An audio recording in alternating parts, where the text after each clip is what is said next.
बात है इरफान भाई, डिस्टर्ब लग रहे हैं? बस यार क्या बताऊं, मेरे अब्बू मुझसे मोहब्बत ही नहीं करते। क्या मतलब? देखो ना, जब देखो डांटते रहते हैं। अभी भी घर सब मुझे सबके सामने डांटते हैं। हर बात के लिए मना करते रहते हैं, ये ना करो, वो ना करो, यहाँ ना जाओ, वहाँ ना जाओ। इत्तेफाक से मेरा अब्बू भी ऐसे ही है। मुझे तो ऐसा लगता है कि दुनिया के सारे अब्बू एक जैसे होते हैं। आपने सही कहा। ना कहीं घूमने को लेकर जाते और ना ही मेरी फरमाइश पूरी करते हैं। सिर्फ संडे को देखने मिलते हैं, वरना सुबह को जाते और रात को हमारे सोने के बाद आते हैं। दूसरे बच्चों के पापा तो उन्हें महंगे महंगे खिलौने और चीजें दिलाते हैं। मेरे अब्बू तो मुझे उम्मीद ही देते रहते हैं। तुम लोगों ने बिल्कुल सही कहा। दुनिया के सारे अब्बू एक जैसे होते हैं। वो खुद से ज्यादा अपने बच्चों का और अपनी फैमिली का ख्याल रखते हैं। क्या उनका दिल नहीं करता होगा सुकून से बैठकर आराम करे? पता नहीं, शायद चाहते होंगे। हो सकता हो क्या उनके आपकी जरूरतें पूरी करने के बाद उनके पास इतने पैसे ही ना बचते हो कि वो आपकी फरमाइशों को पूरा करे। और जहाँ तक बात है तुम्हारी फरमाइशों पूरी करने की, तो उनके पास उनकी सैलरी इतनी कम होती है कि वो चाहकर भी तुम्हारी फरमाइशों को पूरा नहीं कर पाते। और जहाँ तक है बात आँख दिखाने की, ये भी तो उनकी ड्यूटी है, उनकी मजबूरी है कि आपको हमेशा बुरी बातों से रोके और अच्छी बातों की तरगीब दे। मैंने कभी इस तरह से सोचा ही नहीं था। अच्छा फैजान भाई, अभी बताइए कि कभी भी आपकी जरूरतों में कमी आई हो? नहीं तो बिल्कुल भी नहीं। कभी ऐसा हुआ है कि आपके अब्बू ने कुछ अच्छा खाया हो और आपको न दिया हो? कभी नहीं। कोई अच्छी डिश कम हो जाती है तो वो हमें दे देते हैं और यूँ कहते हैं कि ये मेरा दिल नहीं चाह रहा, तुम खा लो। तो फिर ये प्यार नहीं, मोहब्बत नहीं, तो फिर क्या है? माँ और बाप दोनों मोहब्बत करते हैं, लेकिन माँ की मोहब्बत नजर आती है और बाप की मोहब्बत को महसूस करना पड़ता है। मैं कितना गलत सोच रहा था मेरे अब्बू के बारे में। Love you. Love you very much. अस्सलामु अलैकुम व रहमतुल्लाहि व बरकातुहू। वालेकुम सलाम व रहमतुल्लाहि व बरकातुहू। बाप बाप होता है। बाप एक सायादार दरख्त होता है। वाकई अच्छे खाने तो मुझे मेरे अब्बा ने ही खिलाए, अच्छी चीजें तो उन्होंने मुझे ही अता की। और जिन बच्चों के वालिदैन उनकी फरमाइशों को पूरा नहीं करते, उन्हें ये न सोचना चाहिए। मैं सिर्फ बच्चों से बात नहीं कर रहा हूँ, बल्कि घर के और अफराद से भी बात कर रहा हूँ। उसमें जौजा है, बेटी है, वो अपने अब्बू से कहती है अब्बू आप हमारे लिए कुछ लाते ही नहीं है। बीवी अपने शौहर से कहती है कि आप हमारे लिए कुछ लाते ही नहीं। जरा उस बेचारे से तो पूछो कि उसकी मजबूरी क्या है। सुबह से निकलता है, चाहे सर्दी हो चाहे गर्मी हो, बस में जाता है, कोई मोटरसाइकिल पर जाता है, कोई दो दो बसें बदल कर जाता है, बारिश में भी जाता है। क्यों जाता है? अगर न जाएगा तो उसकी तनख्वाह कम हो जाएगी, और तनख्वाह कम हो जाएगी तो बच्चों की जरूरतों को किस तरह पूरा करेगा?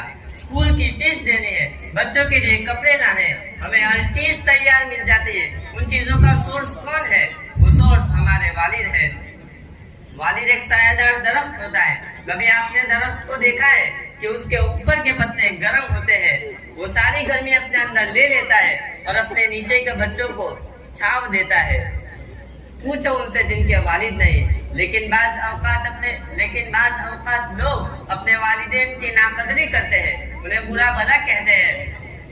याद रखें मेरे आका का फरमान है, वालिद की रिजा में अल्लाह की रिजा है, वालिद की नाराजगी में अल्लाह की नाराजगी है। वालिद को कभी भी नाराज मत करना। और अगर वो बूढ़े हो गए हैं तो अब तुम्हारी बारी आई है कि तुम उनकी खिदमत करो। उन्हें यह एहसास दिलाओ कि अब हमारी बारी है कि हम आपकी खिदमत करें। मैं दुनिया के सारे बच्चों से, हम अपनी माँ से तो कह बैठते हैं कि माँ मैं तुमसे बहुत मोहब्बत करता हूँ, लेकिन मैं दुनिया के सारे बच्चों से पूछता हूँ कि उन्होंने अपने वालिद से कब कहा था कि अब्बू जान आई लव यू, मैं तुमसे बहुत मोहब्बत करता हूँ। मैं जो कुछ भी मेरे पास जो कुछ भी आप ही की वजह से, आप ही ने मुझे यहाँ तक पहुँचाया है। अरे जिसने उंगली पकड़ के चलना सिखाया, जिसने हर मुश्किल में कहा कि बेटा घबराना नहीं, मैं तुम्हारे साथ हूँ।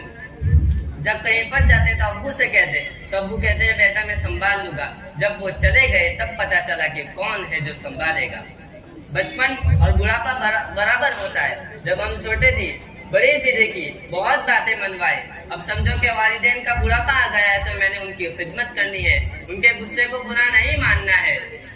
वालिदैन को कभी ये भी मत कहना, वालिदैन को कभी ये भी मत कहना कि तुम्हें नहीं मालूम।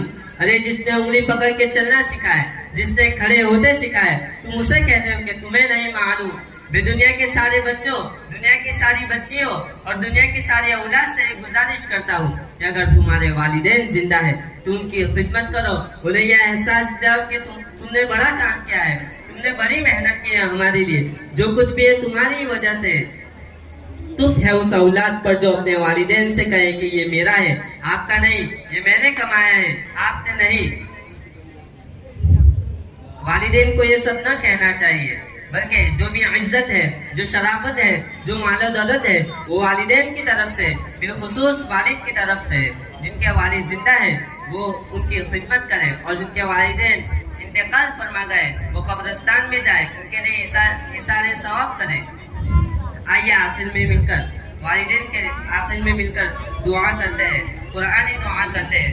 अल्लाहुम्मा अर्हम्हुमा कमा रब्बयानी सगीरा, अल्लाहुम्मा अर्हम्हुमा कमा रब्बयानी सगीरा, अल्लाहुम्मा अर्हम्हुमा कमा रब्बयानी सगीरा।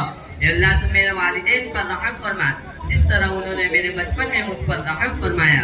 रब्बना वग़फिर ली व लिवालिदैया व लिलमुमिनीना यौम यक़ूमुल हिसाब। या अल्लाह जिनके वालिदैन जिंदा हैं उनको सेहत अता फरमा, उनको नेक अमाल करने की तौफीक अता फरमा। और या अल्लाह जिनके वालिदैन चले गए हैं तो उनके कब्रों को नूर से मुनव्वर फरमा, उनकी औलाद को उनके लिए दुआ करने की तौफीक अता फरमा, तो उनकी मग़फ़िरत फरमा दे, तो उनकी कब्र को जन्नत के बागों में से एक बाग बना दे। वसल्लल्लाहु अलैहि व अला आलिहि व अस्हाबिहि अजमईन बिरहमतिका या अरहमर राहिमीन।